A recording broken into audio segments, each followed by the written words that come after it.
Férias para que te quero? As aulas nem terminaram e eu já estou morrendo de saudade de vocês. Mas professor merece férias, né não? E eu estou curtindo as minhas férias. Tem 2 semanas que a gente entrou de férias e eu estou de pernas para o ar. Infelizmente a gente não pode ir para a praia, porque não podemos fazer aglomeração. A gente mora em Salvador, uma cidade com sol, uma cidade linda, uma cidade que o verão pede que a gente vá para a praia, que a gente vá aglomerar, que a gente vai juntar gente, que a gente vai se abraçar, né, que a gente vai fazer muita farra, mas nessa pandemia a gente está em casa, a gente não pode sair. E se a gente tiver que sair, até mesmo se a gente precisar, se a gente quiser ir para a praia, que faça isso com muito cuidado, que faça numa situação em que não haja aglomeração, que a gente não junte as pessoas e não corra risco, nem põe em risco as pessoas que estão no nosso entorno. E eu pensando nisso, pensando que eu vou ficar em casa, né, curtindo as minhas férias em casa com a minha família, pensei por que eu não posso manter o contato com vocês, por que eu não posso dizer aquilo que eu estou lendo, que eu estou assistindo, aquilo que eu acho que é interessante. Então, pensando nisso, eu resolvi movimentar esse canal e voltar a manter contato com vocês. Se vocês quiserem, vocês podem me acompanhar por aqui, acompanhar as dicas que eu vou dar. Vou tentar dar dicas, pelo menos uma dica por semana, de algum filme, alguma série, algum livro que eu li. E eu vou começar esta semana trazendo um filme e um livro para vocês. Vem comigo que no caminho eu explico. Androides sonham com ovelhas elétricas? Não, eu não estou fazendo uma pergunta. Quem conhece a obra do escritor norte-americano Philip K. Dick sabe que eu estou falando do livro mais importante desse escritor de ficção científica, desse celebrado escritor de ficção científica, que lançou este livro em 1968, o ano que eu nasci. Androides sonham com ovelhas elétricas, que em 1982 foi levado ao cinema e ganhou o título de Blade Runner, o caçador de androides. A marca comercial do filme de Ridley Scott, lançado em 82 nos cinemas, foi tão importante que os livros de Philip K. Dick, esse livro aqui, o Android Sonho com Ovelhas Elétricas, sequer tinha o nome original do livro. Às vezes o nome aparecia na quarta capa, né, no verso, na contracapa do livro, porque a marca comercial do Blade Runner terminou assumindo uma feição maior do que o livro, que era conhecido, mas era conhecido apenas dos aficionados da ficção científica. Porque, claro, que o cinema tem um apelo comercial, um apelo de público muito maior do que os livros. Mas este livro aqui de Philip K. Dick, Androides Sonham com Ovelhas Elétricas, voltou a ser celebrado, especialmente em 2019, quando entrou em cartaz o filme de Denis Villeneuve, Blade Runner 2049. Um filme feito quase 40 anos depois do lançamento original de Ridley Scott, em 82.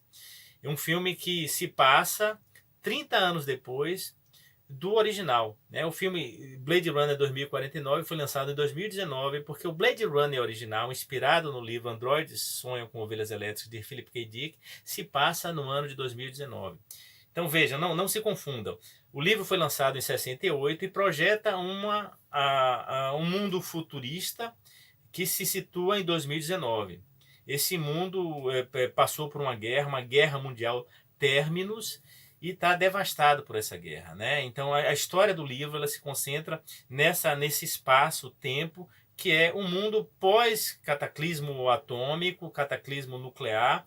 É um mundo que está devastado e as pessoas, para sobreviverem, conseguem fazer a emigração para outros planetas. Então, os terráqueos, né, a humanidade passou a colonizar outros planetas, e esse processo de colonização que se desencadeia após essa guerra mundial terminus. Não sabemos quando é que essa guerra mundial terminus ela se deu, mas sabemos que ela devastou a Terra, que ela criou um planeta cuja sobrevivência das pessoas é muito difícil, né? Então as pessoas emigram para outros planetas, especialmente para Marte. E nesse processo de emigração, dadas as condições desses outros planetas, há trabalhadores que foram criados especialmente para os serviços pesados. E esses trabalhadores não são seres humanos. Esses trabalhadores são humanoides, são robôs, são androides. né? E esses androides fazem os serviços nesse outro planeta, esse serviço de colonização. E essa colonização sendo muito dura, esses androides fazem os serviços dos seres humanos, já que nessas condições muito adversas, esses seres humanos estariam incapacitados, né? Mas o planeta Terra está devastado, mas há gente que habita no planeta Terra. Há pessoas que não emigraram porque não quiseram, porque quiseram ficar no planeta Terra, por diversos motivos que não são discutidos no livro, né? Isso não é a questão importante do livro. E há pessoas que, tendo sido atingidas pela poeira nuclear, a poeira que toma o planeta como um todo, o planeta ficou muito desértico depois dessa guerra mundial terminus, né? Essa poeira ela é muito nociva aos seres humanos e criou uma categoria de seres humanos que são chamados de especiais, né? São seres humanos com déficits cognitivos importantes, que são conhecidos pelos outros humanos como cabeças de galinha, chicken heads, né? E esses seres humanos especiais, eles não podem emigrar, né? Há seres humanos, entre aspas, ditos normais, que não imigram porque não querem, mas a maioria dos humanos são convencidos porque é uma propaganda permanente para fazer com que esses seres humanos emigrem para outros planetas. Nós não sabemos como é a vida nesses outros planetas, né, a vida desses seres humanos, mas sabemos que, numa dada circunstância, um grupo de androides se rebela, né, numa nave espacial e ruma para a Terra, sendo uma ameaça para os seres humanos. Então, essa história se desenrola aqui neste livro, Androides Sonham com Ovelhas Elétricas, que conta a história do caçador de recompensas Rick Deckard, né, que no cinema vai ser interpretado por Harrison Ford, como vocês veem aqui na capa do livro, né? O filme, eu vou falar do livro e do filme, porque eu acho que quem lê o livro deve correr para assistir o filme, né? E eu tenho certeza de que quem viu o filme não pode perder a oportunidade de ler o livro, né? O filme está aqui, né? Deixa eu ver se vocês veem, esse é um DVD que eu tenho, né? Eu assisti recentemente esse filme, depois que eu li o livro novamente. Esse filme eu já vi mais de uma dezena de vezes, já perdi a conta das vezes que eu vi esse filme. Esse filme é magnífico, eu adoro esse filme, eu cultuo esse filme, eu passo esse filme para os meus alunos do curso de História, quando eu discuto o tempo, quando eu dou aulas de teoria da história, né? E esse filme é maravilhoso, então quem lê o livro tem que correr para ver o filme, e quem viu o filme e não lê o livro deve acessar o livro, porque são coisas complementares. Apesar disso, essas duas obras são muito diferentes, são muito distintas, né? E eu quero fazer um pouco da diferenciação das duas coisas, né? Nos dois casos, o personagem central é esse caçador de recompensas chamado Rick Deckard, né? No livro, a ideia do caçador de recompensas aparece com mais força. No filme, não é um caçador de recompensas, mas sim um caçador de androides. Nos dois casos, eles são policiais, né? Mas no filme não há essa conotação de que ele, sendo policial, está atrás de recompensa para ganhar dinheiro. No livro, a ideia é que Rick Deckard quer comprar um animal de verdade para sua esposa, Iron, né? A sua esposa aparece em algumas passagens do livro, mas é um personagem relativamente importante para a trama, né? Então, assim, o livro começa com Rick Deckard despertando num certo dia, junto com a sua esposa, e falando a respeito dos moderadores de humor, né? Que seriam aparelhos nesse tempo futurístico, né? Que já é o nosso passado, mas é futuro do tempo do livro, de quando o livro foi escrito, em 1968, né? O nosso passado é 2019, nós sabemos que muita coisa não se realizou, mas algumas coisas aparecem, né? Então eles acordam numa determinada circunstância e todos os dois têm problemas de depressão, e eles têm uma máquina que regula o humor deles, né? Então você vai ver nesse primeiro capítulo o Rick Deckard acordando com a sua esposa e programando essa máquina que modera o humor para regular o humor dele, e conversando com a mulher que também regula o humor dela de acordo com a disposição dela, né? Rick Deckard tem uma ovelha elétrica. Nesse tempo em que a Terra está devastada, diversas espécies foram extintas, né? E a ideia da vida, a ideia de pessoas que têm animais verdadeiros é uma ideia que também perpassa o livro. Então o sonho, o desejo, a disposição de Rick Deckard é substituir a sua ovelha elétrica, né? Quer dizer, é uma ovelha elétrica, mas que passa para os seus vizinhos, para as pessoas que lhe conhecem, né? A gente não vai ver vizinhos, mas a gente vê ele pensando nisso, né? Como se fosse uma ovelha verdadeira. Mas ele tem vergonha de ter uma ovelha elétrica. Ele quer, na verdade, uma ovelha de verdade. Só que nessa terra em que tudo foi devastado, há diversas espécies que foram extintas e os animais reais que existem são muitíssimo caros.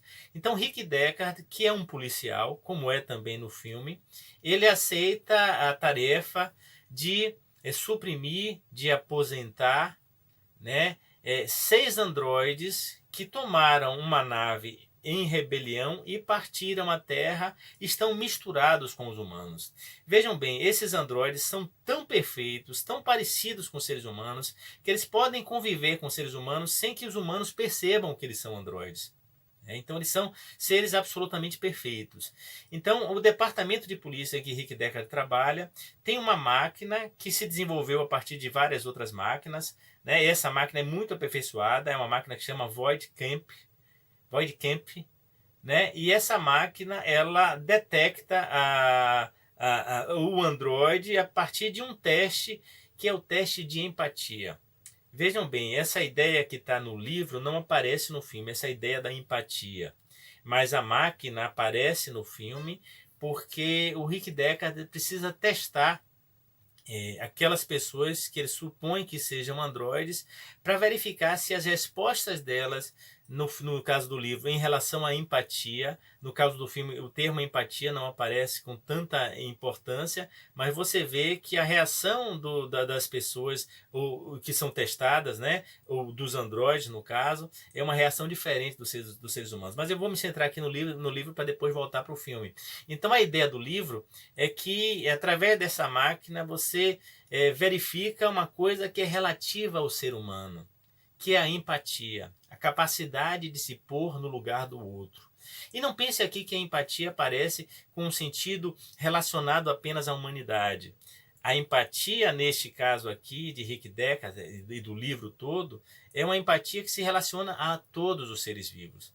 Então as perguntas que Rick Deckard faz no livro, que são 6 ou 7, no filme são mais de 30, né, elas têm relação com aspectos dos animais, né? Então, assim dizer, você ganha uma bolsa de couro de um animal qualquer e você faz isso. Então ele vai verificando através da reação do olho a resposta que essa pessoa dá para verificar se essa pessoa tem empatia com os animais. Então, várias perguntas que são feitas, que são relacionadas ao aspecto da vida dos animais e que, supostamente, os seres humanos reagem numa proporção de velocidade que é distinta dos androides, embora os androides, quanto mais se aperfeiçoam, mais respostas parecidas com os humanos eles vão dando. E é por isso que são várias perguntas que são feitas. Então, Rick Deckard aceita essa tarefa porque ele espera ganhar eliminando esses androides, aposentando esses androides. No filme eles são chamados também de replicantes, né? $1.000 por androides. E ele quer, com esse dinheiro, comprar uma ovelha elétrica para satisfazer o seu desejo, o desejo da sua esposa e supostamente não passar vergonha diante dos seus vizinhos. Então Deckard vai ao departamento de polícia e aceita essa tarefa e parte com a sua máquina Void Camp para fazer o teste na empresa que fabrica os androides, né? No livro e no filme, essa empresa ela recebe Deckard e uma primeira pessoa é testada, que é supostamente a sobrinha do dono da empresa, né? E essa sobrinha que se chama Rachel Rosen no livro, apenas Rachel no filme, ela testada por Rick, né? Como sendo supostamente a sobrinha do dono da empresa, e ela dá respostas e no final das contas ele vira para o tio dela e diz assim, ela não sabe que é Android, né? E ela depois fica muito magoada. No filme essa mágoa dela é muito mais forte do que no livro, mas ela fica muito magoada, né? No filme o tio dela pede que ela se retire, né? E discute com ele, né? Depois ela vai procurar ele porque está ofendida. A personagem de Rachel Rosen no filme é Sean Young, que interpreta magnificamente essa personagem, né? No livro ela é descrita com características muito infantis, né? É uma androide que aparenta ter 18 anos. Não obstante, os androides do filme e do livro têm um tempo de vida útil que está programado para se extinguir, né? Uma espécie de obsolescência programada, porque há certamente normas, né, e que a empresa tem que cumprir, que impedem que esses androides vivam por muito mais tempo para que eles não desenvolvam capacidades que se tornem ainda mais parecidos com os seres humanos. Mas apesar disso, a empresa, quanto mais ela se aperfeiçoa, mais ela coloca androides parecidos com seres humanos. Então esse personagem de Rachel é muito importante no livro e ainda mais no filme, porque Rachel Rosen, ela não sabe que é androide, ela tem memórias implantadas, que são memórias da sobrinha do dono da empresa que fabrica esses androides, esses Nexus 6.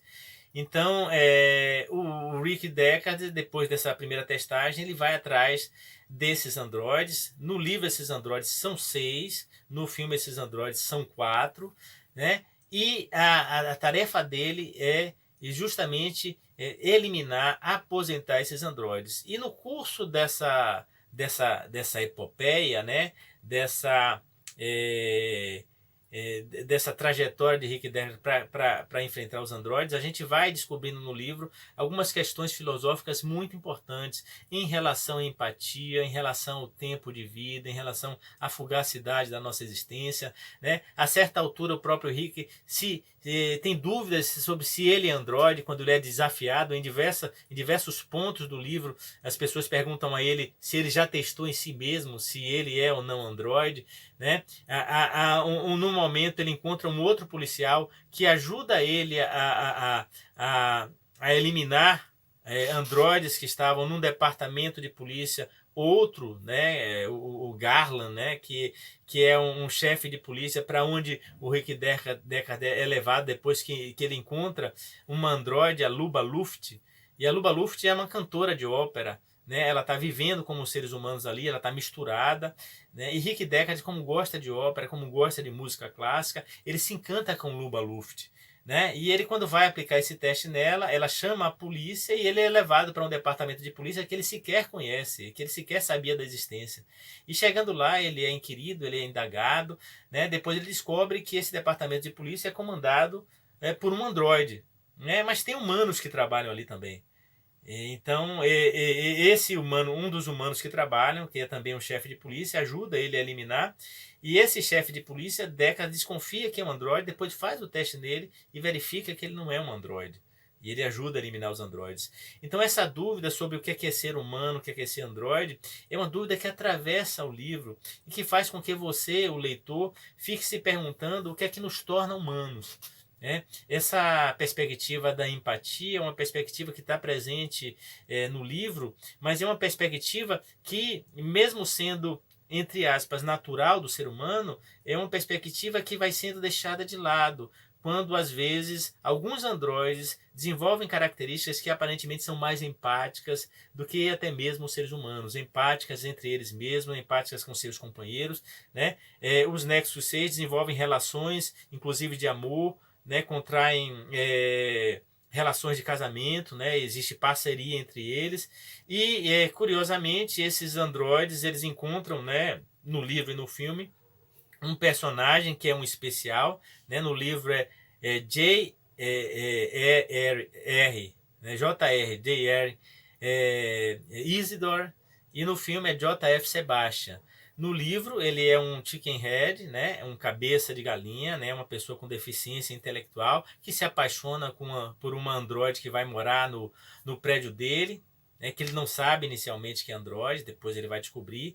Mas esse prédio que ele mora é um prédio que não tem mais ninguém, que é um prédio enorme, mas que ele mora num andar e de repente ele se dá conta que tem uma pessoa no outro andar e quando ele vai ver é essa mulher, né? Pris, né? E depois ele fica apaixonado por ela, e depois os outros androides, os que ainda estão vivos, chegam e se juntam a ele. No livro, o J.R. Isidore é J.F. Sebastian. É um engenheiro genético e que os androides procuram ele para se aproximar da fábrica de androides e acessar o seu criador. No filme, a história ela se passa de modo um pouco diferente, não tem essa ideia da empatia, não é tão forte. O Rick Deckard não é casado. Nas duas situações ele se envolve com Rachel Rosen. Ele se aproxima de Rachel Rose, porque é um ponto importante para a gente ver como é que seres humanos às vezes podem se apaixonar por máquinas, são cada vez mais humanizadas e às vezes mais parecidas com um humano do que alguns humanos que existem por aí, como o próprio policial que ajuda Rick a matar os androides, né, que às vezes é tão frio que não parece um ser humano. No filme, esses androides vêm à Terra porque querem encontrar o seu criador, né, que chama o dono da empresa, Tyrell. E esse dono da empresa, Tyrell, ele é buscado pelos androides porque esses androides não aceitam morrer, eles não sabem por que vão morrer, eles não querem, eles querem estender um pouco mais a vida deles, eles querem que uma explicação sobre a existência, e sobre a própria finitude da sua existência. E no livro tem uma das cenas mais lindas, mais maravilhosas, que é que o androide interpretado por Rutger Hauer, Rutger Hauer que morreu em 2019, quando o Blade Runner 2049 foi lançado, Rutger Hauer fez um androide magistral. No livro esse androide não tem esse glamour todo, não tem essa aura toda heróica, do Prometheus, que está na mitologia e que aparece no filme aqui, mas o personagem desse androide, que é o Roy Batty, é o mesmo nome no livro e no filme, ele tem uma das cenas mais espetaculares, que pelo que eu li, essa cena foi introduzida pelo próprio ator Rutger Hauer, que ao fim do filme, ao salvar o policial, que era o seu algoz, que tinha ido no seu encalço para lhe matar, diz uma das coisas mais lindas que há na história do cinema, que eu vou ler aqui para vocês. Ele vai dizer o seguinte: tenho visto coisas que vocês não imaginariam. Naves de ataque ardendo no cinturão de Orion. Vi raios gama brilharem na escuridão, próximo ao portão de Tannhausen. Todos esses momentos se perderão no tempo como lágrimas na chuva. Hora de morrer. Então, quando o Roy Batty diz isso, depois de salvar Rick Deckard, ele demonstra que ele tem um profundo amor à vida. O seu tempo de vida estava expirando e ele, diante daquele que ia lhe matar, aquele que já tinha eliminado todos os outros androides, o Roy Batty salva esse ser humano porque ele ama a vida. Ele queria ter mais tempo de vida. E ele diz essa frase que é uma das frases mais memoráveis da história do cinema, um dos momentos mais canônicos, mais importantes, mais icônicos da história do cinema, que está presente no livro, não tem no filme, desculpe, não tem isso no livro, mas isso no filme tem uma importância muito, muito, muito grande. Para concluir, eu queria dizer que, vejam, o Philip K. Dick escreveu o livro e ele desconfiou muito quando o filme foi reutilizado para o cinema. Ele não gostou da primeira versão.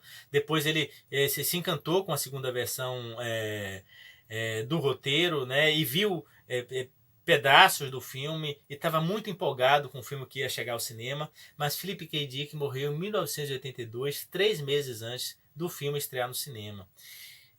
Esse filme tem a trilha sonora de Vangelis, é uma das trilhas sonoras mais maravilhosas que existe no cinema. Eu amo essa trilha sonora, eu tenho aqui o CD.